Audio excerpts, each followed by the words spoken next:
সন্ধেবেলা ট্রেনের জন্য অপেক্ষা করছে ঈশিতার বাবা।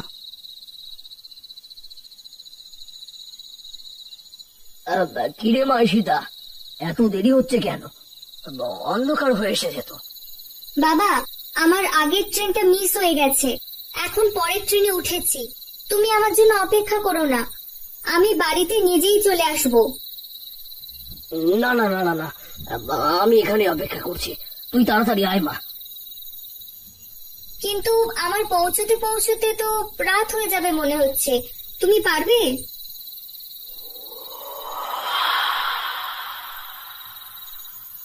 পারবো পারবো, রাতের বেলা একা একা এত পথ পাড়ি দিচ্ছিস, একটু সাবধানে থাকিস মা, বুঝলি?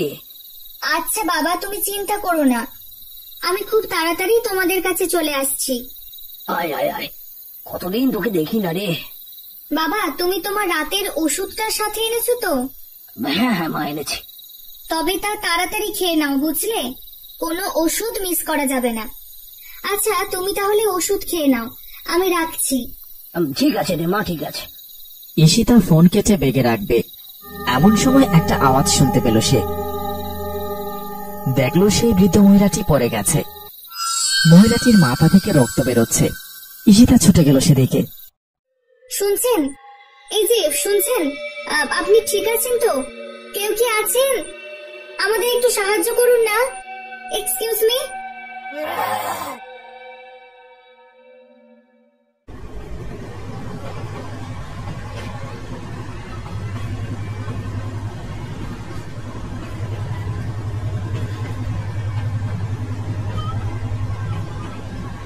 ঈশিতার বাবা স্টেশনে ঝিমোচ্ছে, চারপাশে নেমেছে অন্ধকার।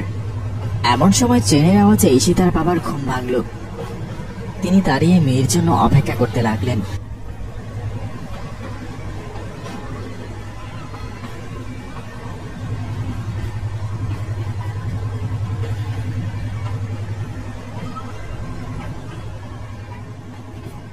যাক, ওফ, এলি তুই। পথে কোনো সমস্যা হয়নি তো মা? আরে, তোর চোখের কি হয়েছে সীতা? এত লাল হয়ে আছে কেন চোখ? হ্যাঁ, কোনো সমস্যা হয়েছে নাকি চোখে? ঘুমে চোখ লাল হয়ে আসছে বাবা। ঘুমের জন্য এত লাল হয়ে আছে? এখানে থাকতে ইচ্ছা করছে না, চলো বাড়ি যাই। হ্যাঁ হ্যাঁ, তাই চল। খুব ক্লান্ত হয়ে গেছিস মনে হচ্ছে, বাড়িতে গিয়ে রেস্ট নিলে সব ঠিক হয়ে যাবে, বুঝলি? চল চল চল চল। কেমন আছিস মা তুই? কতদিন পর দেখলাম তোকে, কি শুকিয়ে গেছিস দেখছি। ভালো আছি, তুমি ভালো আছো? আরে তাই তো, ভুলেই গিয়েছিলাম। আয় আয় মা, তুই ভিতরে আয়। ঈশিতাকে নিয়ে ভিতরে বসানো হলো রাতের খাবারের জন্য। নে নে, তোর প্রিয় মুরগির মাংস রান্না করেছি। না থাক, আমি খাবো না। কেন? আর খাবি না কেন? ক্ষুধা নেই। এত কিছু রান্না করলাম, তোর কিছুই খেতে ইচ্ছে করছে না। এমন সময় নিজ রুমে চলে গেল ঈশিতা। কে জানে বাবু, এসে থেকেই তো কেমন জানি চুপচাপ হয়ে আছে, আবার কি হলো বুঝলাম না। আরে কিছুই হয়নি, একটু ক্লান্ত মনে হচ্ছে, তুমি খাও।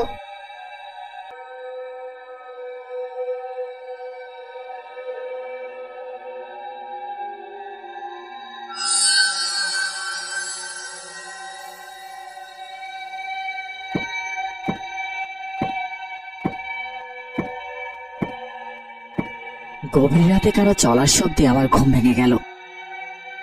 আমি পিছু নিলাম। এমন সময় আমি দেখতে পেলাম ঈশিতা ছাদের দিকে এগোচ্ছে। ঈশিতা, এই ঈশিতা, এত রাতে ওদিকে কোথায় যাচ্ছিস? ঈশিতা কোনো সাড়া দিল না। আমি ওর পিছু পিছু যেতে লাগলাম।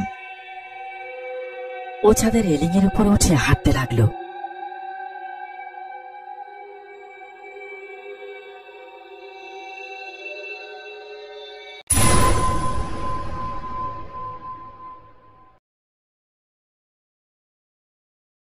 কিরে ওঠ, এই মিশু, মিশু। আর একটু ঘুমাতে দাও মা। আর ঘুমোতে হবে না, ওঠ, উঠে মুখ ধুয়ে আয়। হ্যাঁ হ্যাঁ আসছি। আমি উঠে গেলাম খাবার টেবিলে। সামনে বসে আছে ঈশিতা। ওকে দেখে গতকাল রাতের কথা আমার মনে পড়ে গেল। কি রে ঈশিতা, এখনো কি ক্লান্তি কাটেনি নাকি? খাচ্ছিস না জি? খাবার বোধ হয় পছন্দ হচ্ছে না ওর। তুই কি খাবি মা? আমাকে বল। আর কি খাবে? প্রতিদিনই তো ওর পছন্দেরই খাবার রান্না করছি, তবুও তো খাচ্ছে না। আমি মাছ খাবো। মাছ? তুই না মাছ খাস না, এখন হঠাৎ? আগে খেতাম না, এখন খাই। আচ্ছা আচ্ছা আচ্ছা, তবে কি মাছ আনবো মা? ইলিশ মাছ। আমি ইলিশ মাছই খাবো। তোমরা যদি আমাকে খাওয়াতেই চাও তাহলে ইলিশ মাছই খাওয়াবে। আচ্ছা আচ্ছা ঠিক আছে, রাগ করিস না মা, আমি আজই ইলিশ মাছ নিয়ে আসবো। কিন্তু তোর চোখের লাল রংটা তো যাচ্ছে না রে। আবার কোনো সমস্যা হলো নাকি? ডাক্তার দেখাবি? না, আমার মনে হয় বাইরে একটু রোদে হাঁটাহাঁটি করলে, সূর্যের আলো পড়লে সব ঠিক হয়ে যাবে। হ্যাঁ হ্যাঁ, তাই করা যাক। তবে নিশু, তুই গরু নিয়ে খেতে যাবার সময় তোর আপুকে নিয়ে যাস তো। আচ্ছা মা। ঈশিতাকে নিয়ে আমাদের গোয়াল ঘরে গেলাম। ওকে দেখা মাত্র গোয়ালে থাকা গরুগুলো ছটফট করতে লাগলো। আরে আরে, তোদের আবার কি হলো? আই থাম থাম বলছি।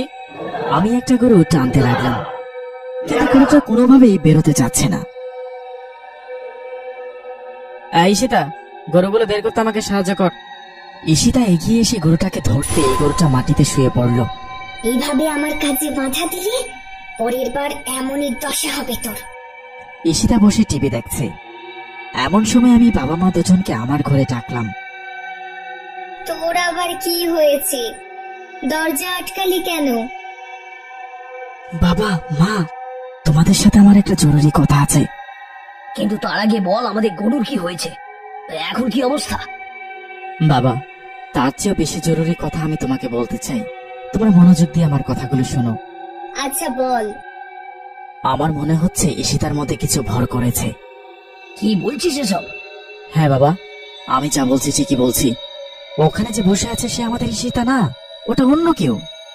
মিশু বাবা, তুই এসব কি বলছিস? আমি তো কিছুই বুঝতে পারছি না। না মা, গতকাল মাঝরাতে ও ছাদের কিনারায় গিয়ে বসেছিল। ওকে থেকে একদমই সাধারণ মানুষের মতো মনে হচ্ছিল না আমার।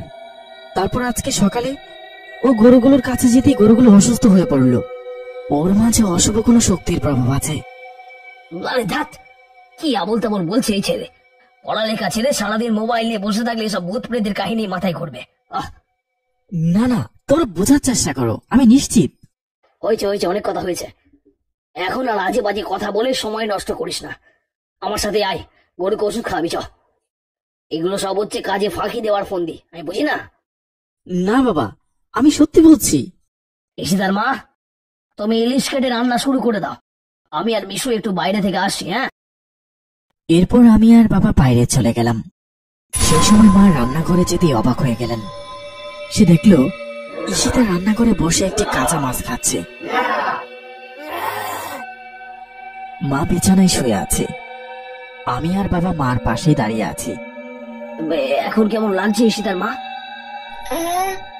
আমি এখানে কিভাবে এলাম? রান্নাঘরে মাথা ঘুরে পড়ে গিয়েছিলে, আমরা এসে তোমাকে বিছানায় এনেছি। কি হয়েছে মা তোমার? কিভাবে এমন হলো?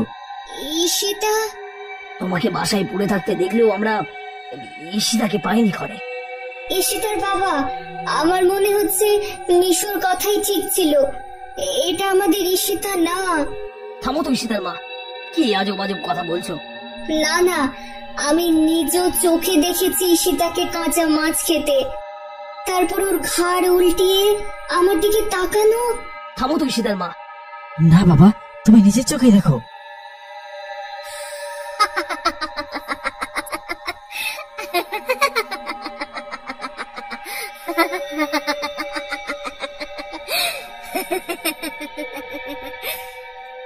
হায় হায় রে, কি হলো আমার মেয়ের? বাবা, এই অশুভ শক্তির হাত থেকে ওকে রক্ষা করতে এখনই কাউকে ডাকুন। হ্যাঁ ঈশিতার বাবা, এখনই কাউকে ডাকুন, ঈশিতা ওকে বাঁচান।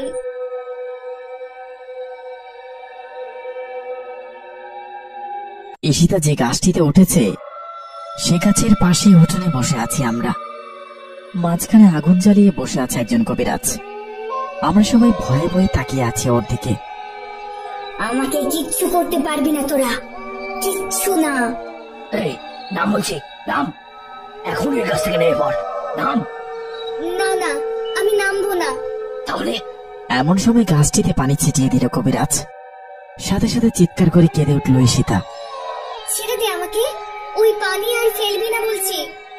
ভালোই ভালো নেমে যায় গাছ থেকে, ছেড়ে দে ওই মেয়ের শরীর, না হলে এইভাবেই কষ্ট পেতে হবে তোকে। হ্যাঁ, না, আমি নামবো না। আর যদি তবুও তুই না থামিস, আমি এই মেয়েকে এখানেই মেরে ফেলবো। না না ঈশিতার বাবা, তুমি কিছু করো। থেমে যান ভাই, থেমে যান।